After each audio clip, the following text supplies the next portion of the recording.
बिस्मिल्लाहिर्रहमानिर्रहीम। Programme inside Pakistan में मैं हूं आगा साजिद शाह। नाज़रीन, आज बात करेंगे पाकिस्तान अफ़गानिस्तान पर जो इस वक्त के बॉर्डर पर जो इस वक्त कशीदगी चल रही है, इस वक्त जंग के ख़तरात मंडला रहे हैं, इस हवाले से बात करेंगे। पहले चूँकि अनाउंसमेंट की गई थी पाकिस्तान गवर्नमेंट की जानिब से, किसी किस्म की अफ़गानिस्तान को सपोर्ट हम नहीं देंगे, किसी के प्रेशर में नहीं आएंगे। लेकिन इसके बाद अमेरिका की जानिब से चूँकि अफ़गानिस्तान में जो अब जब से तालिबान ने कब्ज़ा जमाया है, वो मज़ीद जो अमरीकी फ़ौजी इनखला है उसके लिए तारीख़ देने के लिए तैयार नहीं थे, जिसके बाद बवजह मजबूरी हालात के पेश नज़र पाकिस्तान ने अमेरिका के प्रेशर में आकर या अमेरिका की रिक्वेस्ट पर अफ़गान जो अमेरिकन फ़ौजी थे उनको कुछ दिनों के लिए पनाह दी। ऑल दो कि वो चले गए हैं यहाँ से, वो सारी चीज़ें हैं। लेकिन क्या आने वाले टाइम में, चूँकि अमेरिका की स्टेटमेंट आ चुकी है कि वो इस वक्त अभी जो प्रेजेंट सिचुएशन जा रही है, सिस्टम अफ़गानिस्तान में पूरा कोलैप्स कर चुका है और अभी तालिबान इस पोजीशन में नहीं है कि अफ़गानिस्तान के सारे मैटर्स को उस तरीके से चला सकें, समझ सकें, एक हुकूमत कायम हो सके। तो क्या अमेरिका के प्रेशर पर या हालात को मद्देनज़र रखते हुए एक दफ़ा फिर IDPs को पाकिस्तान में आने की इजाज़त दी जा सकती है? अगर ऐसा होता है तो क्या उनको सिर्फ अफ़गान बॉर्डर पर ही पनाह दी जाएगी, लेकिन या फिर पहले की तरह एक दफ़ा फिर नरम गोशा रखते हुए कोई ऐसी सिचुएशन पेश आ सकती है जिसमें खुदा न खास्ता नुकसानात सामने आ सकते हैं? इसके साथ साथ बात करेंगे इंडिया की कि इंडिया का इस वक्त क्या इंटरेस्ट है, जो बार बार अफ़गानिस्तान और पाकिस्तान के मामलात के ऊपर जो इनके इंटरनल मैटर्स कह सकते हैं, इंटरनेशनल मैटर्स तो ज़रूर हैं, लेकिन इस वक्त यह हमारा इंटरनल मामला है कि हम IDPs को यहाँ आने देंगे या नहीं आने देंगे। तो इस हवाले से जो भारत है वो किस कदर कोशां है, किस कदर कोशिश कर रहा है। अब इसके साथ साथ प्रोग्राम के जो दूसरे फेज़ में हम बात करेंगे PDM के हवाले से कि जैसे जैसे PDM सर उठाती है वैसे वैसे कोरोना सर उठाता है। तो अब देखना ये है कि पाकिस्तान पीपल्स पार्टी और नून लीग के दरमियान गर्म गर्म जुमलों का तबादला भी होता है, फिर नरम गोशा भी रखा जाता है, बर्फ़ पिघलने लगती है और एक दफ़ा फिर PDM ताकत पकड़ रही है, ज़ोर पकड़ रही है। और बार बार ये कहा जा रहा है कि ये जो पीरियड है शदीद गर्मी का, वो चूँकि ख़त्म हो चुका है और शदीद सर्दी आने में अभी टाइम है। वो ये पीरियड है, ये गोल्डन पीरियड होता है किसी भी गवर्नमेंट के लिए, रैलियों का सीज़न इसे कहा जाता है। तो क्या वाकई 29 सितंबर को PDM ने जो अनाउंसमेंट की है रैली के हवाले से, वो रैली आ पाएगी और उसको आना चाहिए? और क्या आने वाला टाइम PTI के लिए वाकई मुश्किल और मुख्तलिफ आने जा रहा है? इन तमाम चीज़ों से प्रोग्राम में बात करेंगे।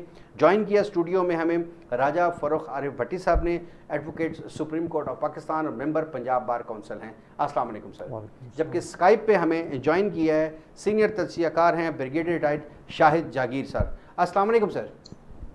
जबकि लाइन पे हमें कुछ देर के बाद ज्वाइन करेंगे डॉक्टर काशिफ जंजुआ साहब जो कि तज्ज़ियाकार हैं। सबसे पहले ब्रिगेडियर साहब आपसे जानना चाहूँगा, इस वक्त लेटेस्ट जो सिचुएशन जा रही है पाक अफ़गान जंगी हालात के हवाले से, खुदा न खास्ता आने वाले टाइम में क्या देख रही हैं? कुछ स्टेबिलिटी देख रहे हैं या ख़तरा मौजूद है अभी भी?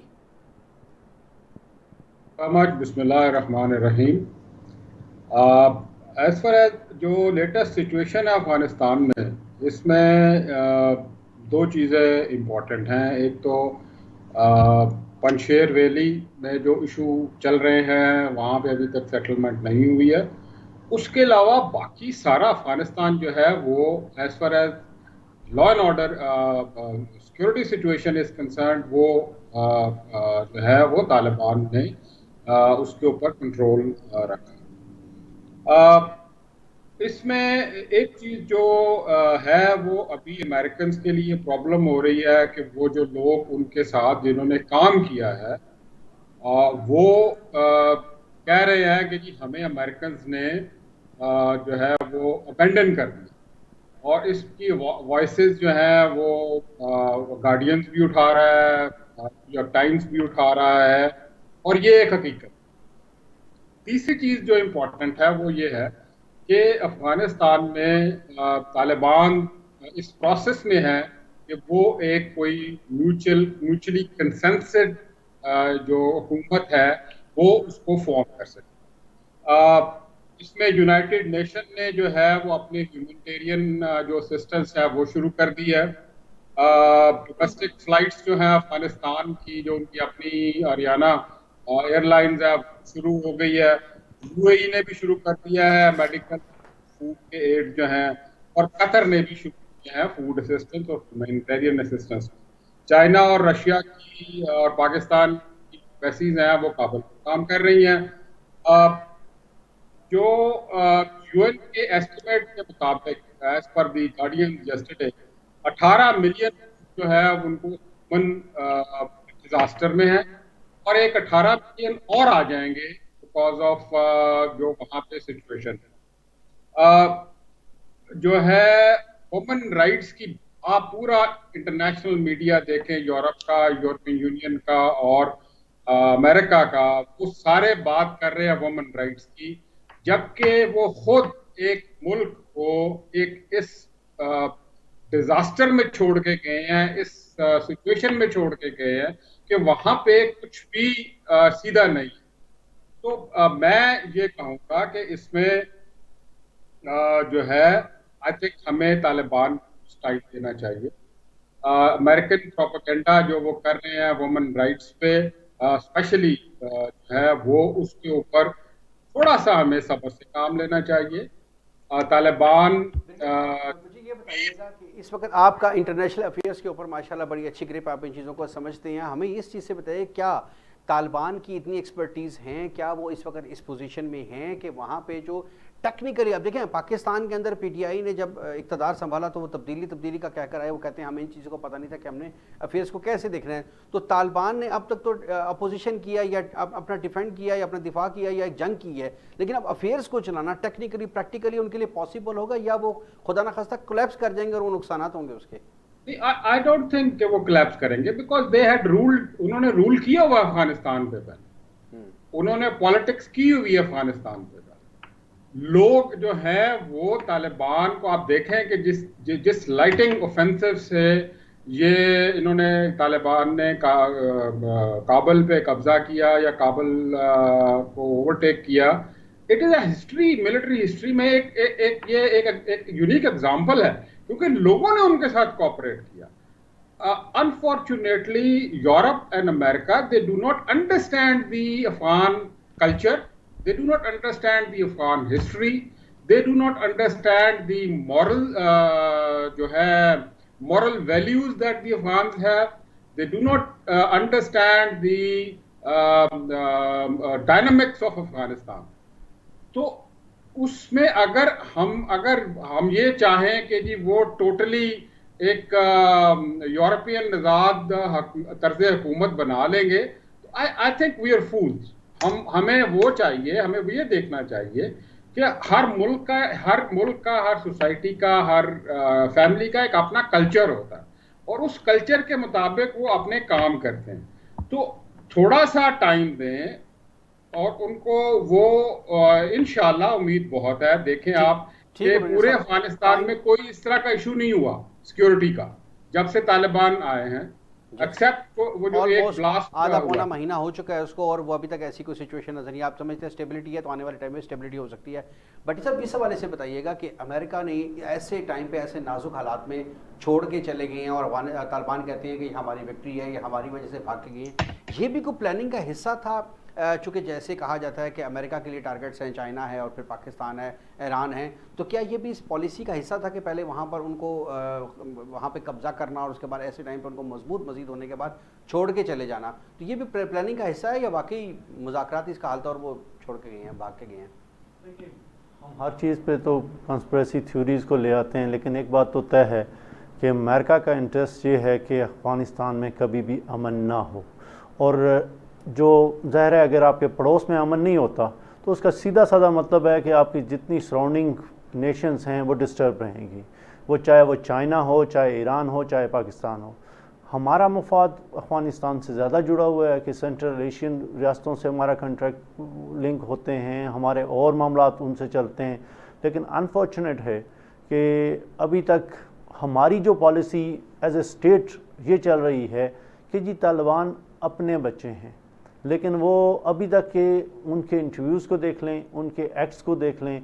देखें, उन्होंने आके ड्यूरन लाइन को उन्होंने एक बार फिर कहा कि जी ड्यूरन लाइन को वो एक्सेप्ट नहीं करने को तैयार, वो नहीं तैयार कि जी वो हमने जो बॉर्डर पे फेंसिंग की है उस पे उनको इतराज़ है।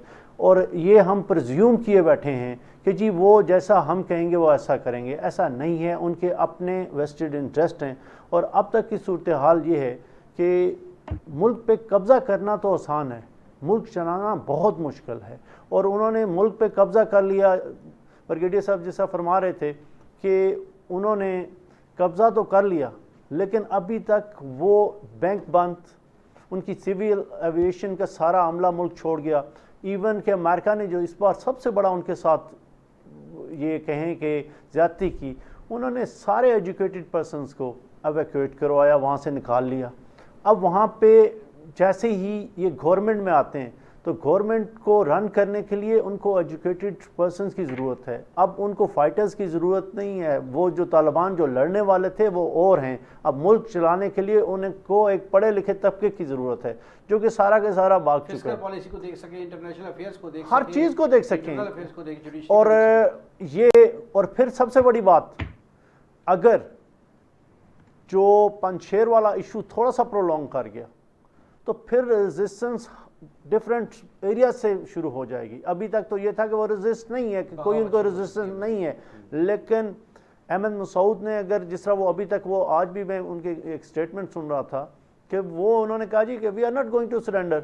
जब वो अगर वो सरेंडर नहीं करते, वो रेजिस्ट करते हैं, और पंजशेर का इलाका मुश्किल इलाका है, वो इतना ईजी नहीं है, और उनकी वहाँ पे जो अहमद मसूद के लायल हैं, उनके वफादार लोग हैं, अगर वो स्टैंड कर जाते हैं तो फिर हमारे लिए एक और मुश्किलात शुरू हो जाएगी कि अगर वहाँ पे खाना जंगी शुरू होती है, खाना जंगी में वो स्टेबल नहीं होते, उनके लिए इंटरनेशनली वो देखें, उनको फूड प्रोग्राम तो देंगे लेकिन प्रॉपर असिस्टेंस कोई देने को तैयार नहीं है। वो कहते हैं कि ठीक है, क्या ह्यूमैनिटेरियन ग्राउंड पे हम उनको डेली रूटीन की लाइफ को रन करने के लिए फूड पैकेजेस दे देंगे, हम उनके जो बारूदी सुरंगें रिमूव करने के लिए NGOs काम कर रही हैं वो काम करती रहेंगी, लेकिन उनकी हुकूमत तस्लीम जब तक नहीं की जाती। और अभी तक यूरोपीय यूनियन ने, अमेरिका ने और जितने और ममालिक हैं जो कि खित्ते में पावरफुल हैं, अभी तक किसी ने ये अपनी इंटेंशन ही नहीं शो की कि वो इस हुकूमत को मानने को और तस्लीम करने को तैयार हैं। और अगर ऐसा नहीं होता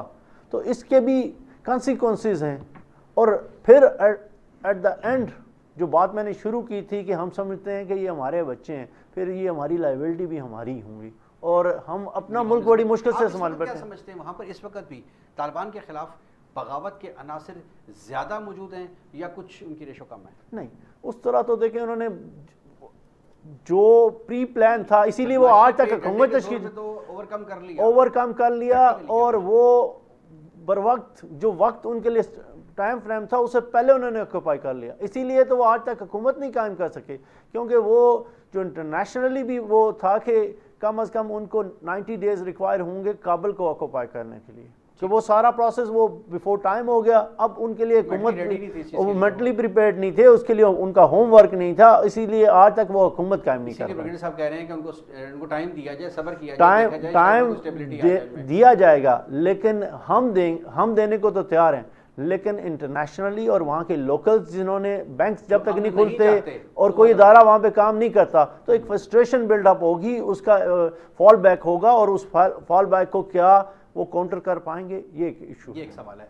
बिल्कुल। डॉक्टर काशिफ साहब, अभी भट्टी साहब ने बात की है कि अभी अगर वहाँ पर कुछ अरसे तक ये पंजशेर वाला मामला जो है अगर वो प्रोलॉन्ग हो जाता है और वो स्टेबिलिटी नहीं आती, अगर वहाँ पे इकोनॉमिकल मैटर्स और इंटरनेशनल अफेयर्स अगर सेटल नहीं होते तो क्या सिचुएशन हो सकती है खुदा न खास्ता? बहुत शुक्रिया। मेरी आवाज़ आप तक बिल्कुल मेरे ख्याल में ठीक आ रही होगी? जी जी जी बिल्कुल आ रही है, आपकी आवाज़ आ रही है। चलें, बहुत शुक्रिया।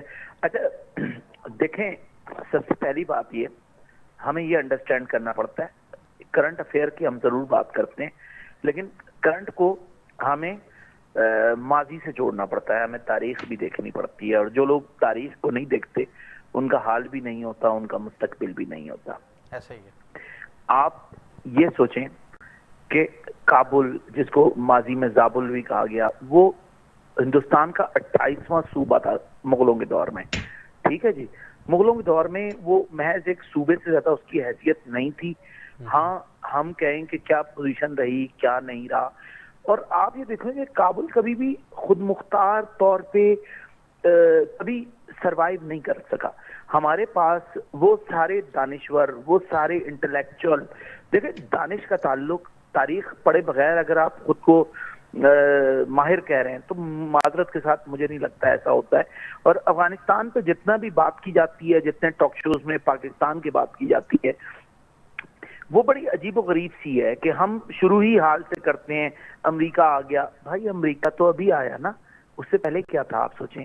इसी काबुल में 78 से पहले आप देखें काबुल की सरकारी जबान क्या थी, फारसी चलती थी। ये पूरे सेंट्रल एशिया से पूरा लिंक है। हमारे पास भी जो हिंदुस्तान में, पाकिस्तान में जो फारसी आई वो सेंट्रल एशिया से आई, ईरान के रास्ते नहीं आई थी डायरेक्ट। यानी कि दुनिया की बड़ी पावर ईरान थी जिसकी जबान दुनिया में चलती थी, उसको रिप्लेस किया ना अंग्रेजी ने। तो आप सोचें कि यही काबुल 78 तक फारसी बोलने वाला मुल्क था, पश्तो यहाँ की जबान नहीं थी। मतलब यानी कि पढ़े लिखे लोग तो नहीं बोलते थे। यानी कि आप ये कहें कि जो, क्योंकि फारसी एक, बल्कि मुहावरे थे ना, हाथ कंगन को आरसी क्या, पढ़े लिखे को फारसी क्या। तो फारसी तो दुनिया में या इस खित्ते में एक बड़ी मोतबर जबान समझी गई हमेशा से, यानी कि कई सदियों से। तो अगर हम बात करें इस खित्ते में, इस काबुल की, हम तख्ते काबुल की बात करते हैं, तो यहाँ की सिचुएशन कुछ और है, इसको समझना पड़ेगा। आपने यहाँ की जो एलीट क्लास थी या जो फारसी बोलते थे, आपने उनको उठा के चंद उन लोगों ने वही उठा आपका दरमियान में क्या कहते हैं, रशिया आ गया जी, चलो रशिया आ रहा है। इवन कि आपने ये सारी सिचुएशन क्रिएट भी अजीब गरीब हालात में की ना, रशिया आ रहा है 78 में आप कूद गए।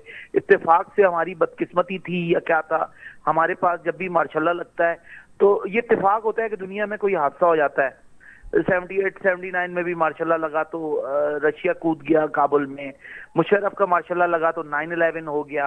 यानी कि उनको कहीं ना कहीं इंटरनेशनल कुव्वतें जो है पाकिस्तान में मार्शल्लाह को बुनियादी तौर पे सपोर्ट दे देती हैं जब भी कोई हादसा होता है। तो देखें 78 में हालात कुछ और थे।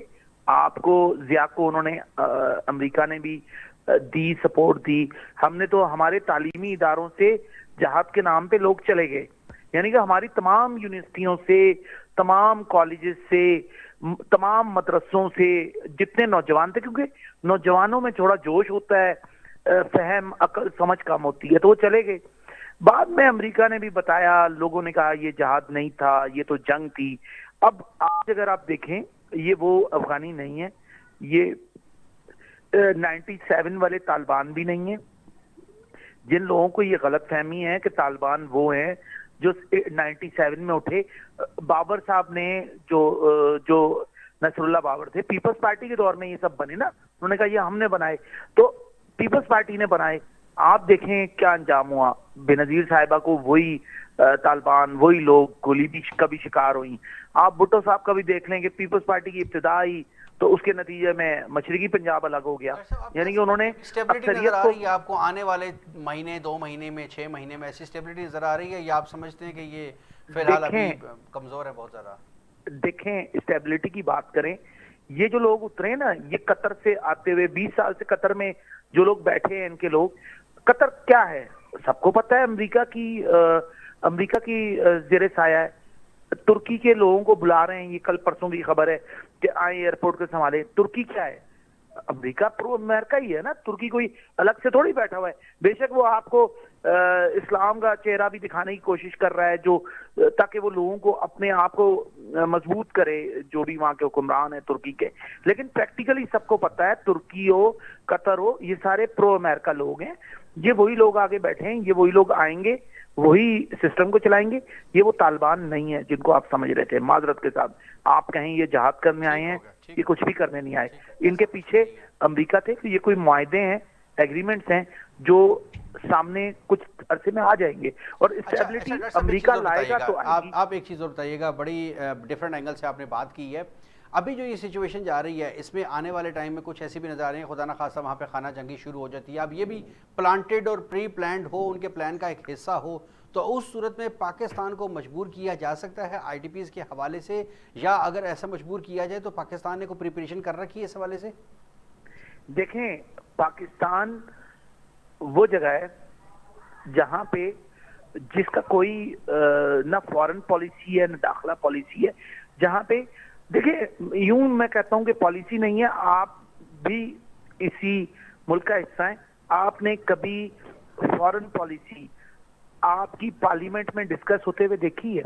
आपने कभी ये देखा है कि आपके मुल्क की दाखिला पॉलिसी आपकी पार्लियामेंट में बैठ के डिबेट हो, ओपोजिशन और गवर्नमेंट मिलके फॉरेन पॉलिसी बना रहे हो, दाखिला पॉलिसी बना रहे हो? मैंने 70-75 साल में ना कभी पढ़ा, ना कभी टीवी पे देखा, ना कभी अखबार में सुना।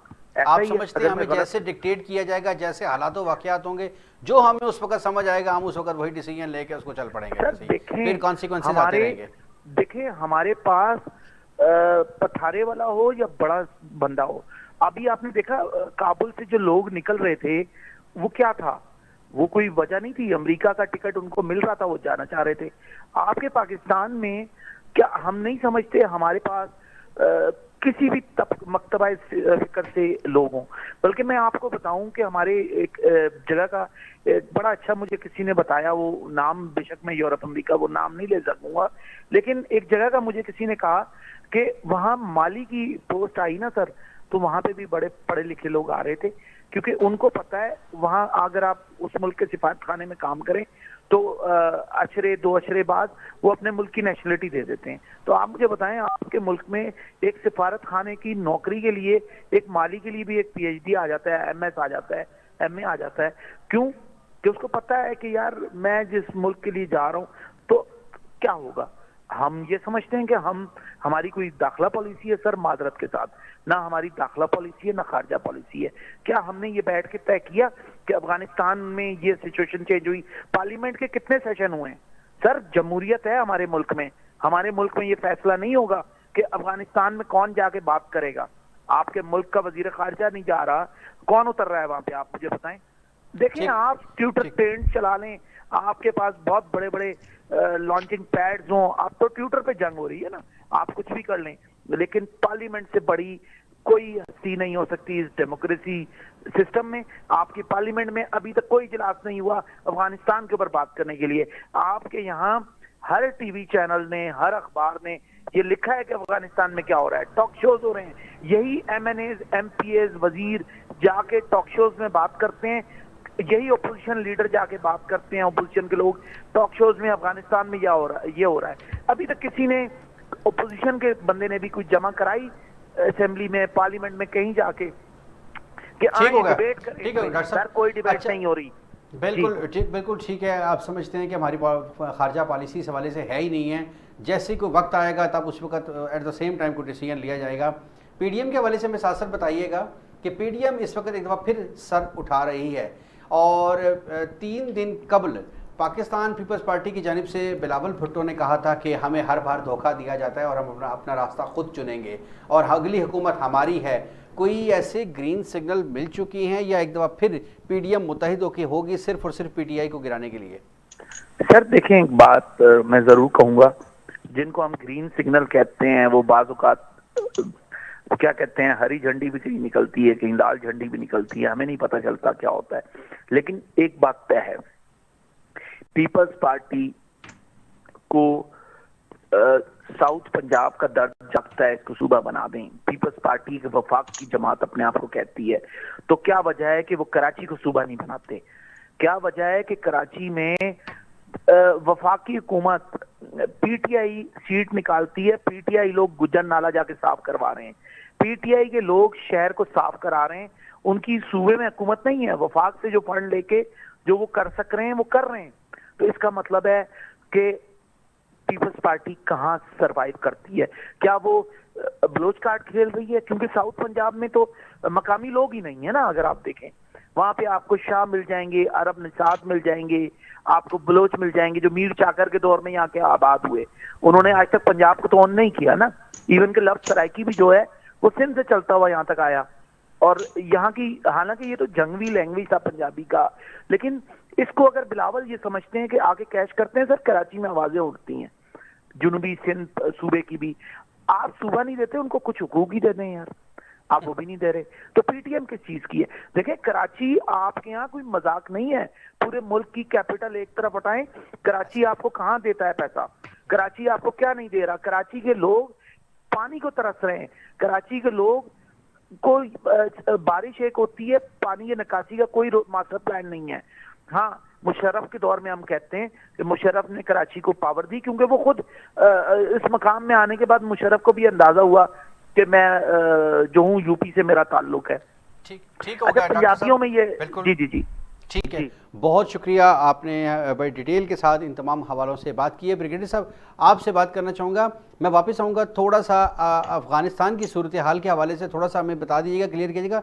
डॉक्टर साहब ने कहा है कि सिचुएशन टोटल डिफरेंट है, ये वही लोग हैं रूप धार कर आए हैं और ऐसी कोई तालिबान की सिचुएशन नहीं है कि वहाँ इस्लामी हुकूमत आने जा रही है और कोई ट्रेंड चेंज होने जा रहा है बकौल उनके। आप क्या समझते हैं, खाना जंगी प्लांटेड होगी खुदा ना खास्ता और उसके बाद IDPs यहाँ पर आएंगे और वही दोबारा से अमेरिकन आएंगे और वो इक़्तिदार संभालेंगे? कुछ ऐसा होने जा रहा है या कुछ और सिचुएशन है?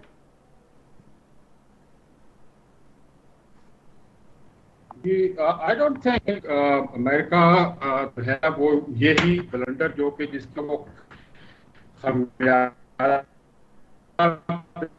पिछले 20 साल से भुगत जो उसने इसमें लगा दी है, ये गलती दोबारा करेगा। नंबर 1। नंबर 2, तालिबान ने अभी, मैं फिर दोबारा अपनी बात को रिपीट करूंगा कि आप उनको टाइम तो दें। मत अभी 1 महीना नहीं गुजरा उन्होंने जो कंट्रोल संभाला है। हम बहुत जज्बाती हो जाते हैं times when we do the analysis. दुनिया इस तरह नहीं चलती होती है। ना तो हम ये कह सकते हैं कि जी totally it's an American dominated world और the European Union dominated world. हर मुल्क ने जो है अपने इंटरेस्ट को दे। हमारा इंटरेस्ट ये है कि अफगानिस्तान में हम आए। मेरे हमारा इंटरेस्ट ये है कि वहाँ डेवलपमेंट हो, ह्यूमन। साहब, हमारा इंटरेस्ट तो बिल्कुल ये है और इस वक्त हमें उनको मीडिया पे दिखाई जा रही। ब्रिगेडियर साहब, हमारा इंटरेस्ट तो बिल्कुल ये है और आप बकौल आपके हमें उनको टाइम भी देना चाहिए। सवाल ये है कि इस वक्त क्या हमने अपना होमवर्क कर लिया है या हमें अपना होमवर्क क्या करना चाहिए? तीसरी बात that's what I'm coming on is कि हमने अपना होमवर्क आज नहीं, हमने अपना होमवर्क पिछले 3 साल पहले कर लिया था, जब बॉर्डर पे फेंस लगा दी, जब हमने एंट्री पॉइंट्स जो है वो हमने कम कर दिए थे।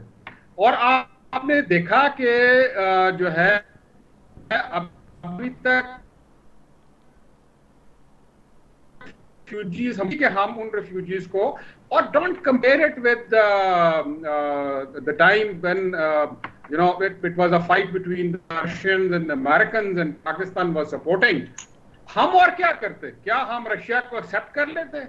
क्या हम वो जो ब्लड बॉर्डर वाला कॉन्सेप्ट था हम उसको जो है वो उसको करते और उसको होने देते? ये पाकिस्तान में हक में था उस वक्त। आज हम चाहे जनरल ज़ियाउल हक को जितना मर्जी बुरा करें, लेकिन fact of the matter is कि उसकी जो विजनरी थी, जो उसकी प्रोफेसीज थी, जो उसकी पॉलिसी थी, वो आज क्लियर होती नजर आ रही है। मुझे नहीं लगता कि अफगानिस्तान में, और अफगानिस्तान में Taliban are also conscious of this thing कि जी लोग बाहर ना जाएं। ये तो वो लोग हैं जो कि एयरपोर्ट पे और जो दुनिया सारी को दिखा रहे हैं वेस्टर्न मीडिया, ये वो लोग हैं जिनको अमेरिका ने प्रॉमिस किया था कि जी हम इनको साथ लेके जाएंगे। और आप देखें कि अभी ये लोगों को, कुछ को जर्मनी को दे रहे हैं, कुछ को इंग्लैंड को दे रहे हैं, कुछ अपने पास रख रहे हैं। And a worst thing which is going to come up as far as the refugee is the Americans are planning कि इनको गुआम आइलैंड में, जो कि 200 बाई 200 का स्क्वायर किलोमीटर का आइलैंड है इन दी पैसिफिक ओशन, उसमें इनको आबाद किया जाए ताकि कल को वो अफगानिस्तान के लिए, चाइना के लिए भी इनको इस्तेमाल करें। तो हमें थोड़ा सा इस पे जो है हमें ब्रॉडर चीजों को देखना चाहिए। बिल्कुल सही, सिर्फ एंटी अमेरिकन या एंटी यूरोपियन यूनियन नहीं होना चाहिए। बिल्कुल देयर इज नॉट ठीक हो गया ब्रिगेडियर साहब। राय साहब, हमें टाइम देना चाहिए, वहाँ तक तो बात ठीक है, हमें अपना होमवर्क कुछ कर लिया जो करना था हमने, मजीद हम करेंगे, लेकिन हालात के साथ देखना है हमें। पीडीएम के हवाले से अब क्या कहती हैं? पीडीएम एक दफ़ा फिर मुतहिद होने जा रही है, फिर जोर पकड़ने जा रही है, और पीटीआई एक दफ़ा फिर टफ टाइम अगर उनको मिलने जा रहा है तो उनका भी अपना होमवर्क कोविड के हवाले से हो चुका है। एक चीज़ बड़ी अजीब सी कॉमन है, बार बार आती है, जैसे ही कोई पीडीएम मजबूत होती है, ताकत पकड़ती है, जोर पकड़ती है, इधर कोविड जोर पकड़ जाता है। ये एक दूसरे के साइड बाई साइड क्यों चल रही हैं, क्या समझते हैं? नहीं, मैं इस हवाले से तो नहीं समझता कि ये पीडीएम की तारीख या पीपल्स पार्टी की तारीख और कोविड इंटरलिंक्ड है। वो चलें, वो टू सम एक्सटेंट वो लहर जब भी आई है तो पीछे समथिंग वहां से उधर से कुछ प्रेशर ये कह लें कि वो पीटीआई का वो लकी टाइम शुरू हो जाता है जब अपोजिशन प्रॉपर काम करना शुरू करती है, प्रॉपर उनके खिलाफ खड़ी होती है, तो कोई ना कोई ऐसा इवेंट हो जाता है जिससे उनको थोड़ी सी स्पेस को इंसिडेंस तो कह सकते हैं, लेकिन इसको प्लान नहीं कह सकते। अब इम्पोर्टेंटली बात जो पीडीएम के हवाले से है, देखिए पीडीएम जब बनी थी ना 2020 में, तो उसमें इम्पोर्टेंट था कि जो आप सारी पार्टियों की लिस्ट देखें तो उसमें 4 पार्टियां थीं जो कि पूरे मुल्क में या एक सूबे की हद तक उनकी सही थी। मुस्लिम लीग नून, पीपल्स पार्टी, जेयूआई मिक्स थी, मुत्तहिदा मजलिस से अमल भी उसमें शामिल की गई थी, तो वो क्योंकि एक ही वक्त में जेयूआई ही मुत्तहिदा मजलिस से अमल है, क्योंकि जमात इस्लामी उसका पार्ट एंड पार्सल नहीं है, और एएनपी। अब 2 मेजर पार्टीज उसमें से बाहर निकल गई हैं। अब आ जाते हैं कि सिर्फ जेयूआई और मुस्लिम लीग नून, वो अब मुस्लिम लीग नून तो अभी तक अपने इंटरनल प्रॉब्लम से बाहर नहीं निकल पा रहे, और जब तक वो देखें वो उनका एक वक्त तक जब तक उनका स्टांस क्लियर नहीं होगा ना कि हमने लड़ना है या बैठना है। अब वो मैंने बैठने का लफ्ज़ जानबूझ के इस्तेमाल किया, वर्ड तो कुछ और यूज़ होना चाहिए था, लेकिन ये है कि अभी तक जिस दिन उन्होंने ये डिसाइड कर लिया ना जी कि हमने लड़ना है या बिल्कुल ही अब सरेंडर करना है, तो फिर कुछ बात बनेगी। अब जिस तरह डॉक्टर साहब कह रहे थे कि जी बिलावल भुट्टो को, मैं लास्ट टाइम वो देख रहा था कि चीज़ें कैसे 3 साल तक तो आप पिछली गवर्नमेंट पे ब्लेम करते रहे पीटीआई वाले। कराची में देखें सबसे बड़ा इंपॉर्टेंट था, बाई इलेक्शन था, पीटीआई 5वें नंबर पे आती है, होम सीट है उनकी और जीती हुई सीट हारते हैं। मतलब क्या जाता है कि वो लूज़ कर रहे हैं उस एरिया में जहाँ पे उन्होंने बहुत सी कराची हैदराबाद के एरियाज़ में एमक्यूएम के साथ उन्होंने विक्ट्री ली। वहाँ पे पीपल पार्टी के लिए कभी भी वो अच्छा ग्राउंड कराची हैदराबाद नहीं रहा है, जो कि उर्दू स्पीकिंग एरियाज़ थे वहाँ पे पहले एमक्यूएम। अब ये देखें ना कि ये सारी एपिसोड जनरेट होती हैं कि इस मुल्क की बदकिस्मती है कि इस मुल्क में 74 साल की जो उम्र है उसमें आधा पीरियड जो है वो फौजी डिक्टेटर बैठे रहे, और उन्होंने जमहूरियत को और जमहूरी इक़्तिदार को जितना पामाल किया। आपको मैं कहूँगा कि आप ज़रूर एब्डो पे जो पॉलिटिशियन अयूब खान के दौर में डिसक्वालीफाई हुए उनके ख़िलाफ़ एलिगेशन देखिएगा, पढ़िएगा। एक बीबीसी में आर्टिकल है इस वक्त भी, वो आप बीबीसी वेबसाइट पे जाएंगे तो वो पढ़िएगा, क्या जुल्म करके उन जेन्युइन पॉलिटिशियन को हमने डिसक्वालीफाई किया, फिर एक नई जनरेशन लाए, फिर ज़ियाउल हक के दौर में फिर डिसक्वालीफाई किया, फिर एक नई जनरेशन लाए, सैम हुआ, फिर परवेज़ मुशर्रफ दौर में भी। अब देखें हम लोग तो कहते हैं कि जी पिछले 30 साल, वो पिछले 30 साल में 10 साल जो डिक्टेटरशिप के दौर में थे जिन्होंने सारे इदारे तबाह कर दिए, कोई मुल्क का कोई इदारा ऐसा नहीं छोड़ा जिसने रिकॉर्ड का हिस्सा है। बिल्कुल ठीक है। इस वक्त जो सिचुएशन जा रही है पीडीएम के हवाले से, ये पीडीएम बड़ा एक जज्बे लेके वादे करके हलफ लेके बैठती हैं और उसके बाद प्लान करते हैं कि हमने सिर्फ पीटीआई को गिराना है, फिर हमारे रास्ते जुदा हैं, फिर उसके बाद ज़ाहिर है मफादात होती हैं या मजबूरियाँ होती हैं, वो अलग हो जाते हैं, फिर जुड़ जाते हैं, अब एक दफ़ा फिर जुड़ने जा रही हैं, तो क्या फिर यही सब कुछ होगा? ये खेल तमाशा जो लगा मेरा पर्सनली इस पे एनालिसिस ये है कि मुस्लिम लीग नहीं चाहती, अगर आज चाहे तो वो पंजाब गवर्नमेंट टैपल हो जाती है, वो अदम एतमाद भी हो जाता है। बहुत से लोग तैयार भी हैं, वो इसलिए नहीं, और चाहते क्यों नहीं है, वो चाहते हैं कि वज़दार इसी कारकर्दगी में 5 साल पूरे करे। और में जो कुछ हुआ वो तो कहते हैं पीपल्स पार्टी ने हमारे साथ धोखा किया उस वक्त भी, और अब भी इन्होंने बिलावल साहब ने कहा है कि हम जो सेनेट इलेक्शन में जो कुछ हुआ पीपल्स पार्टी ने धोखा किया, नून लीग कहती है, बिलावल भुट्टो कहते हैं कि नहीं हमारे साथ कई दफ़ा धोखा हो चुका है, लिहाजा अब हम इनके साथ नहीं जुड़ेंगे। लेकिन फिर 3 दिन के बाद ठीक दोबारा से कोई हालात बने, टेलीफोनिक कॉल्स की गई हैं और दोबारा से राब्ते। अपोजिशन चाहे कुछ भी है, पार्लियामेंट में तो उन्होंने इकट्ठा चलना है। अब और फिर हुकूमत के खिलाफ हमेशा ये होता है कि अपोजिशन इकट्ठी होती है। हुकूमत के अलायंस टूटते बहुत कम है, लेकिन इसी तरह अपोजिशन की भी मजबूरी है कि इनको इकट्ठा चलना है। अगर इन्होंने अब, क्योंकि आप देखिएगा 3 साल हनीमून पीरियड तो ख़त्म हो चुका है ना पीटीआई का, अब पीटीआई का वो दौर आ गया है जिसमें अपना उनका एहतसाब शुरू होना है, और एहतसाब इस तरह शुरू होना है कि उन्हीं के बंदे, आप देखिएगा कि ज़्यादा से ज़्यादा 6 माह बाद पीटीआई से जो इलेक्टेबल होंगे वो अगले आशियाने ढूंढना शुरू कर देंगे। और नहीं, वो आशियाने ढूंढने अभी से शुरू हो गए, और मैं आपको आज बता रहा हूँ कि वो बहुत से लोग हैं जो मेरे पर्सनल नॉलेज में भी हैं, और बहुत से लोगों को भी पता है कि वो सिर्फ टाइम पास कर रहे हैं। वो 6 महीने 8 महीने बाद उन्होंने एक नई उड़ान रखनी है, और उन्होंने वो देखना है कि फ्यूचर में पॉसिबिलिटीज किसकी है। समझते हैं ये जमहूरियत का हिस्सन है, और हर जमात के साथ हर दफा जब वो इक़्तिदार में तो यही कुछ होता है। तकरीबन ऐसा है, एक्सपीरियंस की बुनियाद पर आप आज ये बात कर रहे हैं। बदकिस्मती ये है, और ये हमारे मुल्क की बदकिस्मती है कि हमने जिस तरह और अदारों को तबाह किया, इसी तरह पॉलिटिक्स को, जो बहुत एक नोबल काज है, उसको हमने डिस्ट्रॉय कर दिया। अब मुफाद की गेम है, और मुफाद हर बंदा जो इलेक्टेबल है उसका अगला मुफाद ये है कि वो देखता है कि किसकी हुकूमत बनने आपके वो गुजारना चाहता है, और उसके बाद वो स्विच कर जाता है। वो अपनी लाइबिलिटीज ऑन ही नहीं करते। कि तमाम जमातें हैं एक दूसरे को एक्सेप्ट भी उस वक्त कर लेती हैं, उन लोगों को एक्सेप्ट भी कर लेती हैं, ज़ाहिर है because they are electable. Exactly. Brigadier साहब, पीडीएम 29 सितंबर को ऐलान कर रही है इस्लामाबाद आने का, लॉन्ग मार्च का, रैली का। क्या इस कदर मजबूत इत्तेहाद हो चुका है एक बार फिर, ऐसी प्रैक्टिकली पॉसिबल है? आप देखें कि पीडीएम जो जिन जमातों का हिस्सा है, मुस्लिम लीग जो है उसका तो अपना ही कोई अपना बयानिया ही जो है वो इकट्ठा नहीं हो रहा। जो पीपीपी है उसको अभी मुसीबत पड़ी हुई है कि अपनी गवर्नमेंट जो है वो गुड गवर्नेंस दे सके। बाकी रह के मौलाना फजलुर रहमान, उनकी जो पब्लिक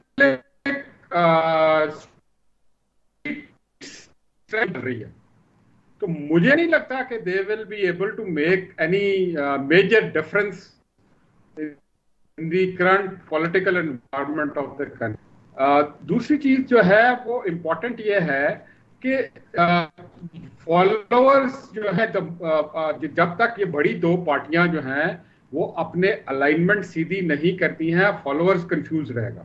इस वक्त मुस्लिम लीग नवाज का कंफ्यूज शरीफ के बयानिया की तरफ जाए या शहबाज शरीफ के बयानिया की तरफ जाए।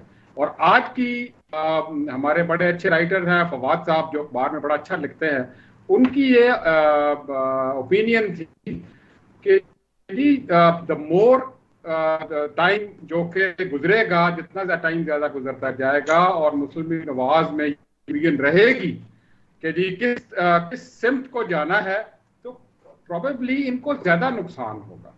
तो अभी जो लगता यही है कि जो है वो स्ट्रीट पावर्स में भी मौलाना साहब जो है वो अपने बंदे ले आए और इसमें काम आगे आ सके। और बाकी पीपल्स पार्टी के पास और मुस्लिम लीग नवाज के पास अभी पब्लिक स्ट्रेंथ नहीं है। लोग बहुत, पाकिस्तानी बहुत समझदार हो गया वक्त द पैसेज ऑफ टाइम। उसको पता है कि हमारे बच्चों का मुस्तकबिल को तबाह करके स्टेज पे लगा के कौन लोग हैं पॉलिटिकल एरेना में जिन्होंने कि हमारे बच्चों पे जो पैसा लगना चाहिए था वो अपने बच्चों के अकाउंट्स में स्विट्जरलैंड, इंग्लैंड, अमेरिका और जो बाकी बड़े मुल्क हैं वहां पे रखा हुआ है, जो कि खुद तो दुनिया की महंगी तरीन गाड़ियों में फिरते हैं, लेकिन जो हमारा का बच्चा है, एक गरीब आदमी का, उसको उसका रोटी हक पूरी करनी, मारा जा डोंट रहा है, थिंक उसका दे हक विल जो बी। है वो अपने घर लेके जाया जा रहा है। बहुत शुक्रिया ब्रिगेडियर रिटायर्ड शाहिद जागीर साहब हमारे साथ हैं। स्टूडियो में हमारे साथ मौजूद हैं Raza Farrukh Arif Bhatti, advocate supreme court of Pakistan, member Punjab bar council, जबकि डॉक्टर काशिफ साहब भी हमारे साथ मौजूद थे, सीनियर तजज़ियाकार थे। आप तीनों मेहमानों की तशरीफ आवरी का बहुत शुक्रिया। पाकिस्तान के बच्चों का पैसा उनका हक मार के खिलाया जा रहा है। अब तक हालात ऐसे नज़र आ रहे हैं, जो प्रोग्राम में गुफ्तगू हुई है, कि पीडीएम इस कदर मजबूत नहीं है, नून लीग और पीपल्स पार्टी के पास इतनी स्ट्रेंथ नहीं है। ख़ास तौर पर पीटीआई के तब्दीली के नारे के बाद जो डिसअपॉइंटमेंट सामने आई है, इसके बाद अब वोटर या कौम का मेंबर इस कदर बेवकूफ़ नहीं है कि मज़ीद इनके नारों या लारों में आ सके। तो सिचुएशन ये है, शायद फजलुर रहमान साहब पहले की तरह एक दफ़ा फिर कोशिश करने में किसी हद तक कामयाब हो पाएँ, लेकिन पीडीएम यूनानिमसली कोई डिसीजन इस हवाले से नहीं ले पाएगी, क्योंकि सबके अपने मफादात हैं। पाकिस्तान अफगानिस्तान जो लेटेस्ट सिचुएशन है बॉर्डर की, उस हवाले से बात हुई है, और डॉक्टर काशिफ सर ने बड़े डिफरेंट एंगल से बात की है। उन्होंने कहा कि ये कोई और लोग नहीं है। अगर माजी के सिनेरियो में देखा जाए तो सिचुएशन वही है, वही लोग आके यहाँ पे प्लांटेड एक प्लानिंग कर रहे हैं, और ये लॉन्ग टर्म पॉलिसी है, और वही लोग आके यहाँ हुकूमत करेंगे, क्योंकि वो कभी भी स्टेबल होता हुआ नहीं देख रहे। जबकि ब्रिगेडियर साहब ने भी ये बात की है कि हमें इंतज़ार करना चाहिए, शायद अमन कायम हो जाए, हमें सब्र करना चाहिए, हमें टाइम देना चाहिए, मिनटों में सब कुछ ऐसा नहीं होने वाला।